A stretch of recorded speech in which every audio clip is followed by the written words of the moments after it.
located in the United States of America, in New York State, in the Adirondack Park, in Hamilton County, in the town of Lake Pleasant, in the village of Speculator, along a dirt road called Elm Lake Road, are ruins that were once part of the Rhinelander estate.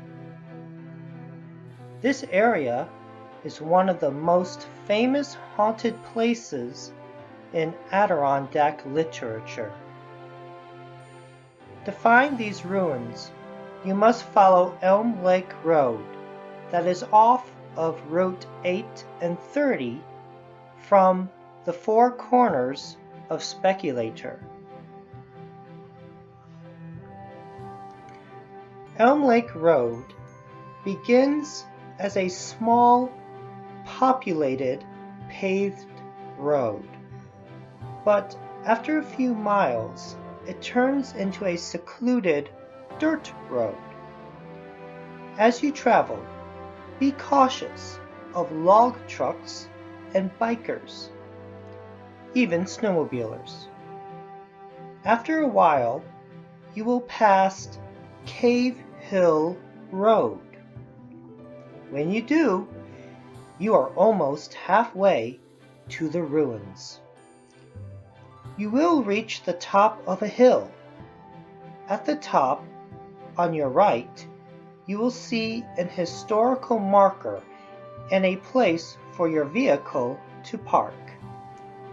The ruins are only a few yards behind the marker into the forest.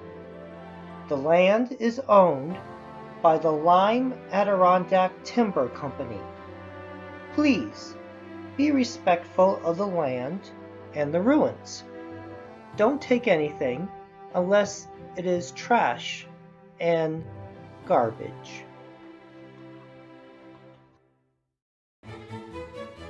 Rhinelander story. In the summer of 1815, 27-year-old Philip Rhinelander Jr. was ready to settle down and make his own fortune in real estate. Inheriting hundreds of acres from his father in what is now part of the village of Speculator, he moved north to develop the holdings for profit. Rhinelander Jr. picked Elm Lake, about 4 miles northeast of Lake Pleasant, to build his mansion. He brought a number of laborers with him to clear 300 acres of woodland, and he hired local residents to construct the buildings on this property. In the meantime, he continued to purchase hundreds of acres of land in the region. The estate had a stock farm of cattle, horses, sheep, extensive gardens, and orchards of apples and pears.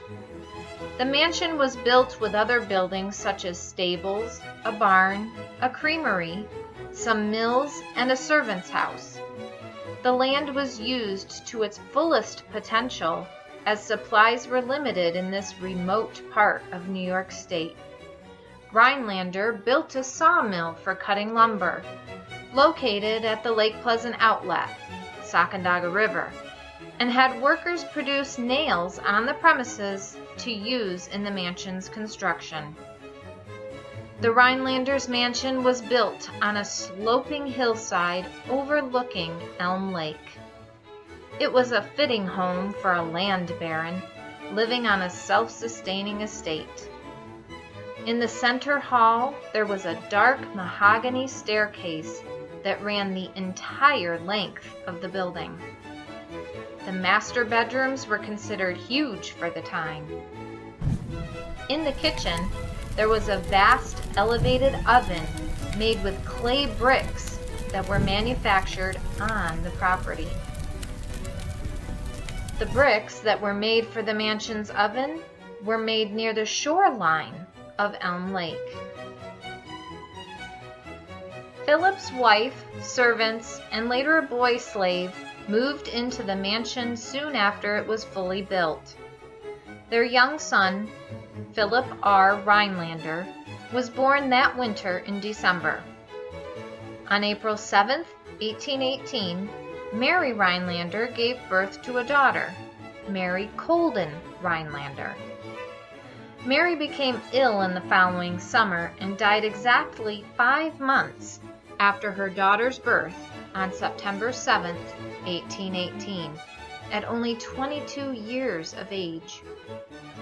Philip then built a vault on the property to keep her body preserved until it was transported to New York City for burial in the spring of 1819. Philip had become active in public affairs as an elected assessor, a commissioner of schools, the inspector of elections, the overseer of highways for Road District Number 10, and a representative of the New York State Constitutional Convention in 1818. He also helped many families settle in Lake Pleasant. In 1821, he was elected the supervisor for the town of Lake Pleasant. In the summer of 1823, he was seized with paralysis and left the estate for New York City shortly after re-election. He died on February 21, 1830, at the age of 41. The mansion was then boarded up because of haunting stories.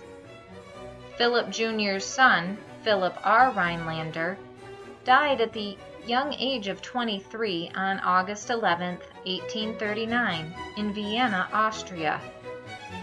The mansion burned down in 1875 while it was abandoned. A man was seen leaving the area by some loggers when the building burned.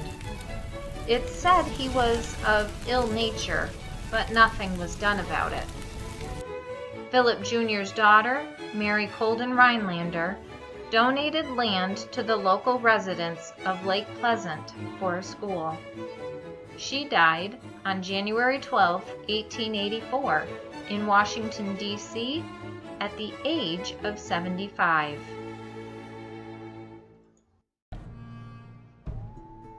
The legend and lore. Philip Rhinelander Jr. was deeply in love with his beautiful wife Mary, and equally had intense jealousy of her. He built a lovely mansion out of love for her, but kept Mary virtually a prisoner in it. She would always want to go into town and meet people, but Philip just wouldn't let her mingle with the local residents. Mary would often write letters to her friends and family in New York City, then hand the letters to her husband to be sent to the post office. Without Mary looking, Philip Jr. would tear up the letters into bits and burn them. Soon, Mary found out and tried to find other ways to send letters to her family. She would have letters sent by a peddler she had befriended. Soon, Philip Jr. found out, and the peddler was never seen again. Some say that the peddler's body was found on the estate, while others say his body was thrown into a deep well. It was rumored that those who visited the estate and befriended Mary would soon be found dead. One day, the body of the mansion's washwoman was found along Elm Lake's shoreline. Mary soon fell ill, and it is said that she died without the aid of a doctor. Some of the local residents believe she was slowly poisoned. Others believed she slowly died after giving birth to her daughter. It is said that Philip built a stone vault for Mary's body until they could move her to New York City. After Philip departed for New York City and the house was abandoned, tales of ghosts circulated throughout the town. Thomas Wayne, the English caretaker, said a visitor slept in Mary's former bedroom. While trying to sleep, the visitor saw a beautiful woman sobbing in grief as she drifted toward the bed. He had no sleep that night. Another night, a workman slept in the same bedroom. He was awakened by the sound of rustling skirts and a woman brushing her long hair. Other visitors have heard the heels of a man's riding boots storming up the staircase, but no one was seen. One time, a cadaverous figure was spotted passing in the hallway and then disappeared into the boarded-up fireplace. The daughter of another caretaker, Isaac Page, saw candles flying upward into the air. She and her father searched the house with iron pokers in their hands, but found nothing. It is believed that the washwoman's ghost would be seen wandering across the grounds both day and night. After the mansion was boarded up, people still saw a ghost in the second-floor window and swore they could hear babies crying. Some who broke into the house said they saw a floating candlestick going up and down the staircase. They say it was the ghost of Mary Rhinelander, or one of the victims Philip Jr. murdered. Possibly the peddler? After the house burned to the ground, the ghost stories still grew. People who camped within the foundation's walls said they would hear ghostly sounds and see bricks floating around. Some saw a ghost coming from the direction of Elm Lake.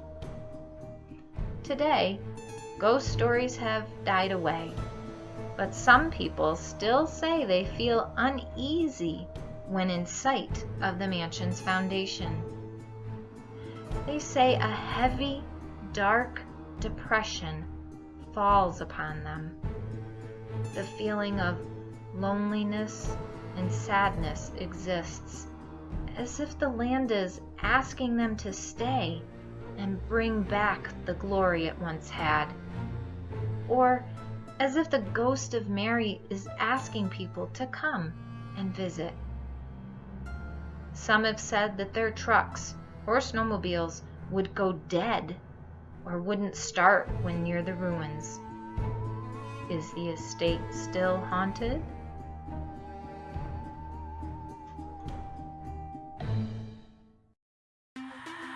For more information, contact the local Chamber of Commerce, known as the Adirondack Speculator Region Chamber of Commerce and Information Center. Their website is www.speculatorchamber.com.